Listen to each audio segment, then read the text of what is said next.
गुजरात के वडोदरा जिले में बुधवार यानी 9 जुलाई की सुबह एक दर्दनाक हादसा हुआ जिसने पूरे राज्य को हिलाकर रख दिया। वडोदरा के पादरा और आनंद जिलों को जोड़ने वाला गंभीरा पुल, जो पिछले 4 दशकों से हजारों लोगों की आवाजाही का जरिया था, अचानक भरभराकर गिर पड़ा। इस हादसे में अब तक 9 लोगों की मौत की पुष्टि हो चुकी है, जबकि 5 लोग घायल बताए जा रहे हैं। इसके साथ ही कई वाहन महिसागर नदी में समा गए। वहीं एक भारी टैंकर अब भी पुल पर खतरनाक स्थिति में अटका हुआ है। ऐसे में इतनी बड़ी दुर्घटना के बाद जहां एक ओर लोगों में गम का माहौल है, तो वहीं दूसरी ओर देश में सियासी हलचल भी तेज हो गई है, जहां विपक्ष प्रदेश सरकार से लेकर केंद्र सरकार पर तीखे सवालों की बौछार कर रहा है। ऐसे में आइए विस्तार से जानते हैं कि कैसे हुआ ये दर्दनाक हादसा और इस पर देश की राजनीति का रुख क्या है। ये घटना सुबह करीब 7:30 बजे की है। प्रत्यक्षदर्शियों के मुताबिक रोज की तरह ही पुल पर यातायात सामान्य रूप से चल रहा था कि तभी अचानक बीच का स्लैब टूटकर नीचे गिर पड़ा। 2 ट्रक, एक बोलेरो और एक जीप सीधा नदी में जा गिरे। ऐसे में जैसे ही वाहन नदी में गिरे, तुरंत ही शोर मच गया और देखते ही देखते आसपास के गांव के लोग मौके पर पहुंच गए, जिसके बाद घायलों को बाहर निकालने का काम तुरंत शुरू हुआ और प्रशासन को सूचना दी गई। वहीं घटना की जानकारी मिलते ही प्रशासन और पुलिस बल मौके पर पहुंच गए। वडोदरा नगर निगम की दमकल टीम, स्थानीय गोताखोर और एनडीआरएफ की टीमों ने राहत और बचाव कार्य संभाला हुआ है। गोताखोरों की मदद से नदी में गिरे वाहनों में फंसे लोगों को बाहर निकाला गया। वहीं अब तक 3 लोगों को जीवित बचाया जा चुका है, लेकिन राहत कार्यों के दौरान 2 शव भी बरामद हुए। इसके अलावा प्रशासन ने तत्काल एम्बुलेंस की मदद से घायलों को अस्पताल पहुंचाने का काम किया है। वहीं मौके पर स्थानीय लोग भी मदद के लिए आगे आए। मुजपुर और आसपास के गांव के लोगों ने प्रशासन के साथ मिलकर बचाव कार्यों में अहम भूमिका निभाई है। कुछ लोग जान की परवाह किए बिना नदी में कूद पड़े और घायल यात्रियों को सुरक्षित बाहर निकालने की कोशिश में लग गए।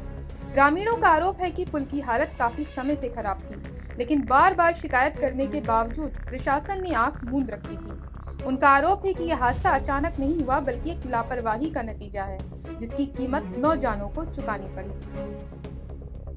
वहीं इस हादसे पर प्रधानमंत्री नरेंद्र मोदी ने दुख जताते हुए मृतकों के परिजनों को 2 लाख और घायलों को 50,000 रुपए की आर्थिक सहायता राशि देने की घोषणा की है।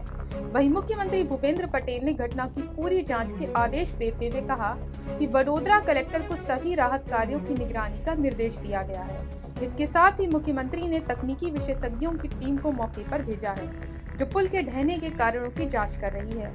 वहीं इस भयावह हादसे पर वडोदरा जिले के कलेक्टर अनिल धमालिया का बयान भी सामने आया है, जिसमें उन्होंने घटना से जुड़ी जानकारी दी। आज मॉर्निंग में कॉलेज हुआ था, उसमें व्हीकल्स, 4 व्हील्स, ट्रक्स और बाकी रिक्शा वगैरह अंदर गिरी थी।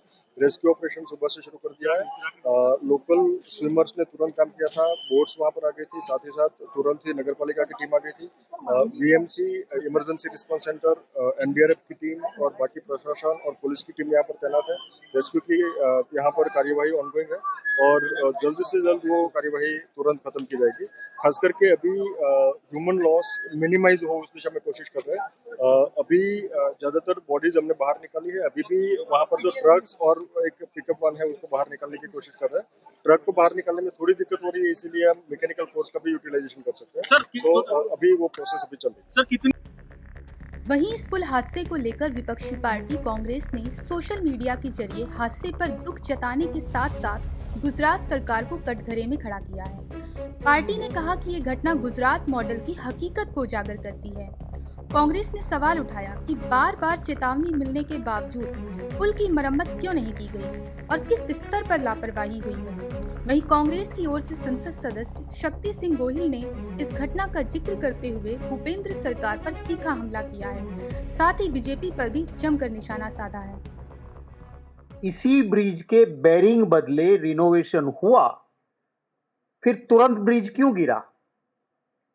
सरकार को जवाब देना चाहिए।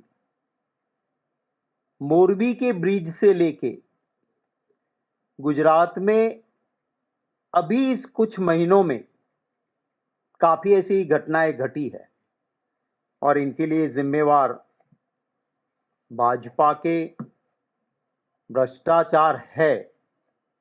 मैं फिर से कांग्रेस पार्टी की ओर से जिन लोगों ने गुजरात के इस ब्रिज गिरने से जानें गंवाई हैं, उनके प्रति संवेदनाएं मेरे श्रद्धा सुमन समर्पित करता हूं पार्टी की ओर से।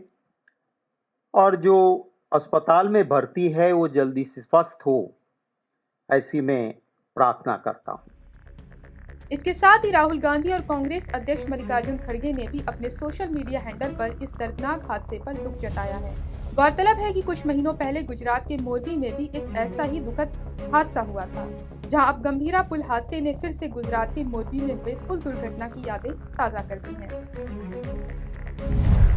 इस हादसे में 135 से ज्यादा लोगों की मौत हुई थी। उस वक्त इस घटना ने भी देश को झकझोर कर रख दिया था और सरकार की कार्यप्रणाली पर गंभीर सवाल उठे थे। यही नहीं, 2021 में अहमदाबाद के मुमतपुरा और पालनपुर में भी निर्माणाधीन पुलों के गिरने की घटनाएं सामने आई थीं। ऐसे में हर बार हादसों के बाद सुधार और कार्रवाई की बातें की जाती हैं, लेकिन जमीनी हकीकत में कोई बड़ा बदलाव नजर नहीं आता। वडोदरा का यह हादसा एक बार फिर उस लचर प्रशासनिक व्यवस्था की पोल खोलता है, जिसमें मरम्मत और सुरक्षा को लेकर गंभीरता सिर्फ कागजों में होती है। ऐसे में ये सवाल उठता है कि क्या हमारे देश में बुनियादी ढांचे की देखभाल और सुरक्षा को लेकर पर्याप्त गंभीरता बरती जाती है। बहरहाल राहत और बचाव कार्य अभी जारी है, लेकिन दिलों पर लगे जख्मों को भरने में वक्त लगेगा। उम्मीद की जानी चाहिए कि इस बार लापरवाही पर पर्दा डालने की जगह सच्चाई सामने लाई जाएगी और दोषियों को सजा मिलेगी। Bureau report, Punjab Kesari TV.